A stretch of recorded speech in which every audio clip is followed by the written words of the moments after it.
Chapter 5. The Law of Guilt Offerings. Now if a person sins after he has a public adjuration to testify when he is a witness, whether he has seen or otherwise known, if he does not tell it, then he will bear his guilt.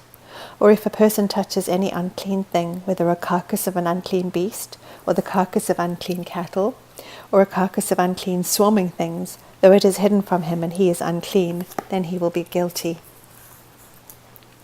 Or if he touches human uncleanness, of whatever sort his uncleanness may be, with which he becomes unclean, and it is hidden from him, and then he comes to know it, he will be guilty. Or if a person swears thoughtlessly with his lips to do evil or to do good, in whatever manner a man may speak thoughtlessly with an oath, and it is hidden from him, and then he comes to know it, he will be guilty in one of these. So it shall be, when he becomes guilty in one of these, that he shall confess that in which he has sinned. He shall also bring his guilt offering to the Lord for his sin which he has committed, a female from the flock, a lamb or a goat as a sin offering. So the priest shall make atonement on his behalf for his sin. But if he cannot afford a lamb, then he shall bring to the Lord his guilt offering for that in which he has sinned, 2 turtle doves or 2 young pigeons, one for a sin offering and the other for a burnt offering. He shall bring them to the priest, who shall offer first that which is for the sin offering, and shall nip its head at the front of its neck, but he shall not sever it.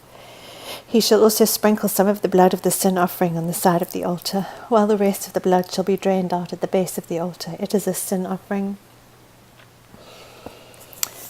The second he shall then prepare as a burnt offering according to the ordinance. So the priest shall make atonement on his behalf for his sin which he has committed, and it will be forgiven him. But if his means are insufficient for 2 turtle doves or 2 young pigeons, then for his offering for that which he has sinned, he shall bring the 1/10 of an ephah of fine flour for his sin offering. He shall not put oil on it or place incense on it, for it is a sin offering. He shall bring it to the priest, and the priest shall take his handful of it as its memorial portion, and offer it up in smoke on the altar with the offerings of the Lord by fire. It is a sin offering. So the priest shall make atonement for him concerning his sin which he has committed from one of these, and it will be forgiven him. Then the rest shall become the priest's, like the grain offering. Then the Lord spoke to Moses, saying, If a person acts unfaithfully and sins unintentionally against the Lord's holy things, then he shall bring his guilt offering to the Lord, a ram without defect from the flock, according to your valuation in silver by shekels, in terms of the shekel of the sanctuary for a guilt offering. He shall make restitution for that which he has sinned against the holy thing, and shall add to it 1/5 part of it, and give it to the priest. The priest shall then make atonement for him with the ram of the guilt offering, and it will be forgiven him. Now if a person sins and does any of the things which the Lord has commanded not to be done, though he was unaware, still he is guilty and shall bear his punishment. He is then to bring to the priest a ram without defect from the flock, according to your valuation, for a guilt offering. So the priest shall make atonement for him concerning his error in which he sinned unintentionally, and did not know it, and it will be forgiven him. It is a guilt offering. He was certainly guilty before the Lord. Chapter 6. Guilt Offering. Then the Lord spoke to Moses, saying, When a person sins and acts unfaithfully against the Lord, and deceives his companion in regard to a deposit or a security entrusted to him, or through robbery, or if he has extorted from his companion, or has found what was lost and lied about it, and sworn falsely, so that he sins in regard to any one of the things a man may do, then it shall be, when he sins and becomes guilty, that he shall restore what he took by robbery, or what he got by extortion, or the deposit which was entrusted to him, or the last thing which he found, or anything about which he swore falsely. He shall make restitution for it in full, and add to it 1/5 more. He shall give it to one to whom it belongs on the day he presents his guilt offering. Then he shall bring to the priest his guilt offering to the Lord, a ram without defect from the flock, according to your valuation, for a guilt offering. And the priest shall make atonement for him before the Lord, and he will be forgiven for any one of the things which he may have done to incur guilt. And the Lord spoke to Moses, saying, Command Aaron and his sons, saying, This is the law for the burnt offering. The burnt offering itself shall remain on the hearth and the altar all night until the morning, and the fire in the altar is to be kept burning on it. The priest is to put on his linen robe, and he shall put on undergarments next to his flesh, and he shall take up the ashes to which the fire reduces the burnt offering on the altar, and place them beside the altar. Then he shall take off his garments and put on other garments, and carry the ashes outside the camp to a clean place. The fire on the altar shall be kept burning on it, it shall not go out, but the priest shall burn wood on it every morning, and he shall lay out the burnt offering on it, and offer in smoke the fat portions of the peace offerings on it. Fire shall be kept burning continually on the altar, it is not to go out. Now this is the law of the grain offering. The sons of Aaron shall present it before the Lord in front of the altar. Then one of them shall lift up from it a handful of the fine flour of the grain offering, with its oil and all the incense that is on the grain offering. And he shall offer it up in smoke on the altar, a soothing aroma, as its memorial offering to the Lord. What is left of it Aaron and his sons are to eat. It shall be eaten as unleavened cakes in a holy place. They are to eat it in the court of the tent of meeting. It shall not be baked with leaven. I have given it as their share from my offerings by fire. It is most holy, like the sin offering and the guilt offering.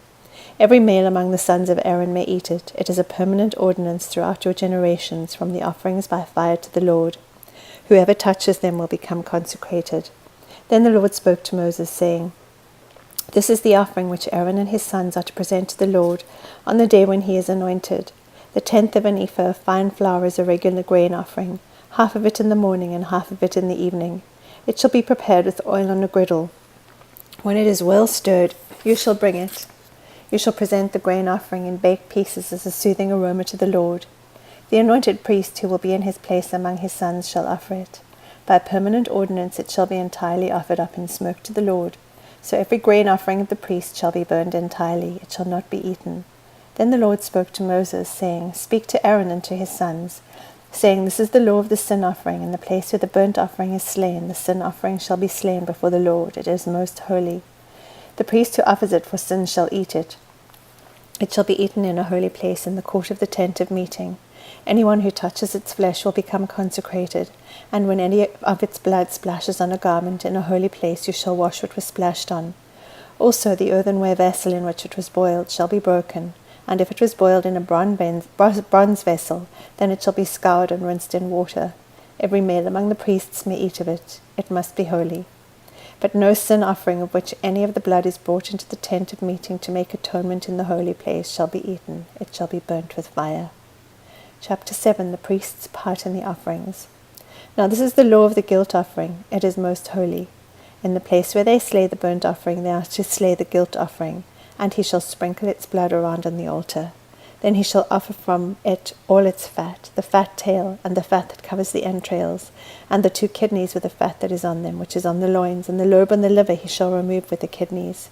The priest shall offer them up in smoke on the altar as an offering by fire to the Lord. It is a guilt offering. Every male among the priests may eat of it. It shall be eaten in a holy place. It is most holy. The guilt offering is like the sin offering. There is one law for them. The priest who makes atonement with it shall have it. Also the priest who present any man's burnt offering, that priest shall have for himself the skin of the burnt offering which he has presented. Likewise every grain offering that is baked in the oven, and everything prepared in a pan or on a griddle, shall belong to the priest who presents it. Every grain offering mixed with oil or dry shall belong to all the sons of Aaron, to all alike.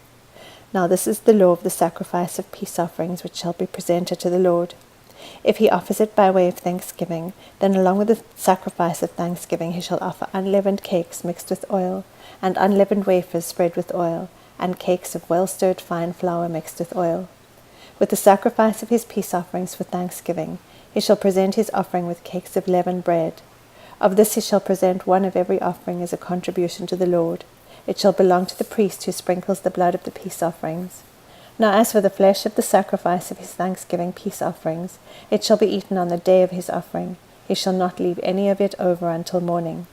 But if the sacrifice of his offerings is a votive or a free will offering, it shall be eaten on the day that he offers his sacrifice, and on the next day what is left of it may be eaten. But what is left over from the flesh of the sacrifice on the 3rd day shall be burnt with fire. So if any of the flesh of the sacrifice of his peace offerings should ever be eaten on the 3rd day, he who offers it will not be accepted, and it will not be reckoned to his benefit. It shall be an offensive thing, and the person who eats of it will bear his own iniquity. Also the flesh that touches anything unclean shall not be eaten. It shall be burnt with fire. As for other flesh, anyone who is clean may eat such flesh. But the person who eats the flesh of the sacrifice of peace offerings which belong to the Lord, in his uncleanness, that person shall be cut off from his people. When anyone touches anything unclean, whether human uncleanness or an unclean animal, or an unclean detestable thing, and eats of the flesh of the sacrifice of peace offerings which belong to the Lord, that person shall be cut off from his people. Then the Lord spoke to Moses, saying, Speak to the sons of Israel, saying, You shall not eat any fat from an ox, a sheep, or a goat. Also the fat of an animal which dies, and the fat of an animal torn by beasts, may be put to any other use, but you must certainly not eat it. For whoever eats the fat of the animal from which an offering by fire is offered to the Lord, even the person who eats shall be cut off from his people. You are not to eat any blood, either of bird or animal, in any of your dwellings. Any person who eats any blood, even that person shall be cut off from his people. Then the Lord spoke to Moses, saying, Speak to the sons of Israel, saying, He who offers the sacrifice of his peace offerings to the Lord shall bring his offerings to the Lord from the sacrifice of his peace offerings. His own hands are to bring offerings by fire to the Lord. He shall bring the fat with the breast, that the breast may be presented as a wave offering before the Lord. The priest shall offer up the fat in smoke on the altar, but the breast shall belong to Aaron and his sons. You shall give the right thigh to the priest as a contribution from the sacrifices of your peace offerings. The one among the sons of Aaron who offers the blood of the peace offering and the fat, the right thigh shall be as his portion. For I have taken the breast of the wave offering and the thigh of the contribution from the sons of Israel, from the sacrifices of their peace offerings, and have given them to Aaron the priest, and to his sons as their due forever from the sons of Israel. This is that which is consecrated to Aaron, and that which is consecrated to his sons from the offerings by fire to the Lord, in that day when he presented them to serve as priests to the Lord. These the Lord had commanded to be given them from the sons of Israel in the day that he anointed them. It is their due forever throughout their generations.